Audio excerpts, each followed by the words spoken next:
Leanne Ross.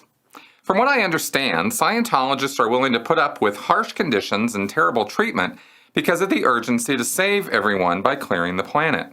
The reason Scientologists give all their money to print books to spread the word, build giant buildings, and train auditors, etc., is to clear the planet. If this is the case, I would think that the last thing that Miscavige would want to do would be to clear the planet. What would he be able to use to keep people motivated, and more importantly, keep giving him money if he stood up and said, "Well done, we did it"? Are there any instructions from LRH about what to do after the planet is cleared? Is there some next mission that would require people to continue giving all their money to the Church of Scientology? Do you think LRH actually really thought, believed, and/or intended that the planet would ever be cleared, or was it just something to get people excited about so they would listen to him and do what he said? Great question, Leanne. Okay, so a couple things. First thing is, yes, it is expected by Scientologists. They literally do believe that the world is going to be cleared. And this is a message that Hubbard started pushing as a, promotion, marketing, rile them up, get them going, motivational, sort of inspirational sort of thing. I believe, if I recall correctly, I remember him saying in an issue at one point that it was somebody else's idea. This clear the planet thing had come along from someone else, or at least that was kind of the impression that I got from what he said.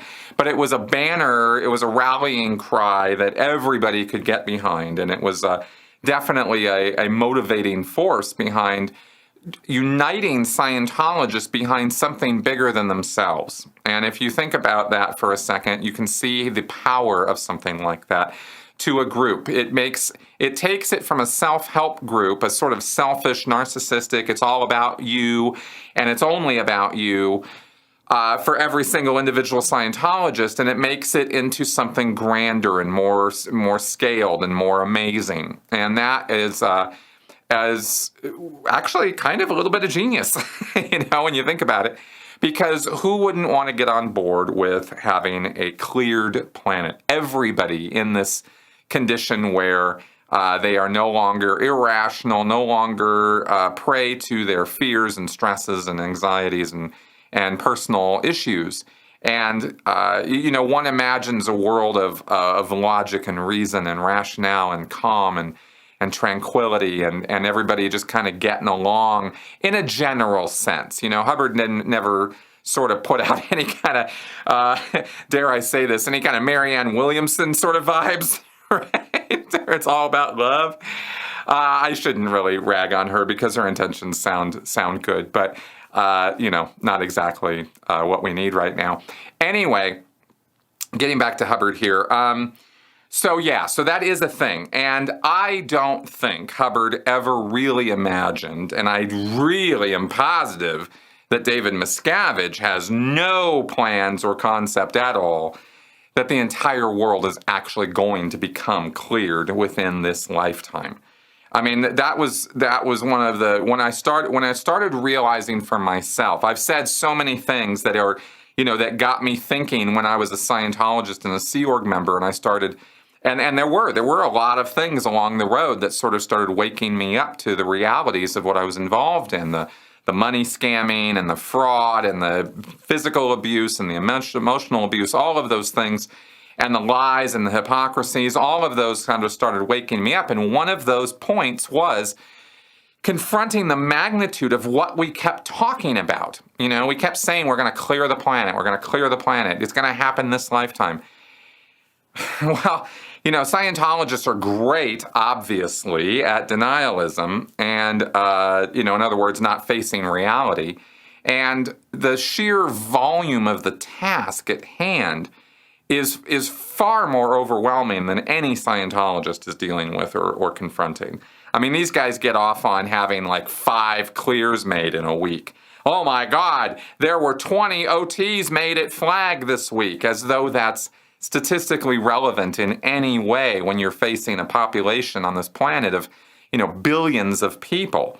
Mike Rinder has done many, many, many times, has made fun of this kind of nonsense, because when you run these numbers, then it means in about, 30 million years, we'll have the planet cleared, right? So, they're really, it's all just kind of this pie in the sky thing, but it's still, as as irrational and unreasonable and silly as it all is, it's still a rallying cry, and it's something that people do get excited about in Scientology. So, you got to have dreams. You got to dream big, right? As even as Hubbard said, you hitch your wagon to a star, and off you go.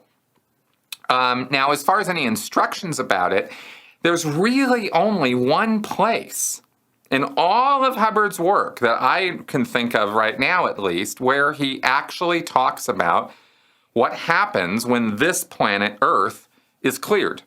And this is where it's in a L. Ron Hubbard Executive Directive 339. It's been revised, so it's 339R. This is one of the most famous issues in all of Scientology, I believe, for this reason.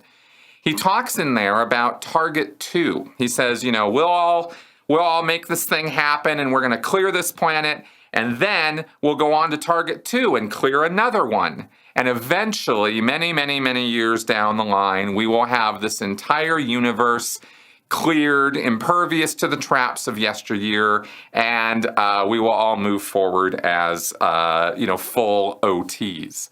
So that's kind of the picture that he painted for everybody. And so Target 2 became this sort of nebulous idea of the next planet and the next one and the next one.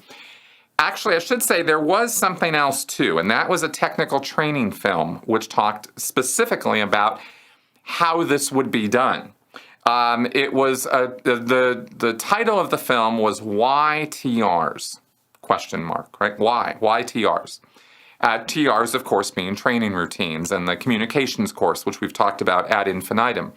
Hubbard said that communications course would be your frontline entry point into different civilizations, different planets, different cultures, even different races, different body types, because communication is universal. There is, between living beings, you have to communicate. You have to somehow get your ideas across to them, and they have to somehow get their ideas across to you if you're ever going to actually, have a living organism, a multicellular organism. Of course, it's going to have some method of communication. And as it grows and advances and becomes intelligent, as we understand intelligence, then it's going to have some kind of written or spoken or some kind of communication medium. The TRs address communication, Hubbard believed, at their most fundamental root core, right? Confronting another individual, getting a communication across to them, receiving a communication back from them, etc., etc. So he said in this training film, he showed a kid, like a young man, showing up on this other planet, maybe born there because he arrived there spiritually or thetanically. I love using that word. Like he goes OT here on Earth, and then he goes off and zips off to some other planet where they have some primitive civilization. And what they showed in the film was a fairly primitive society, rudimentary mechanical ability, but mostly kind of living out in the desert and dressed like desert nomad kind of thing was how the film was sort of created. And this kid comes along who is this full OT, and he starts teaching people the communications course. He starts teaching them TRs. And by this, they all get on board with this idea that he knows things that they don't know that they could really use. He also said in the film that you'd have to figure out how to get an e-meter created, because you're going to need one of those. And they had a scene of this mechanical guy sitting there with the kid, and the kid's got these drawings, and he's showing him how he wants this e-meter made.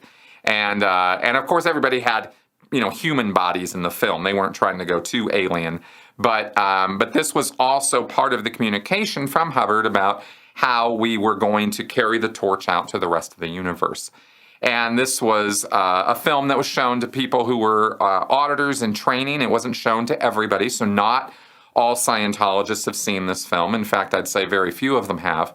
But it did address this question.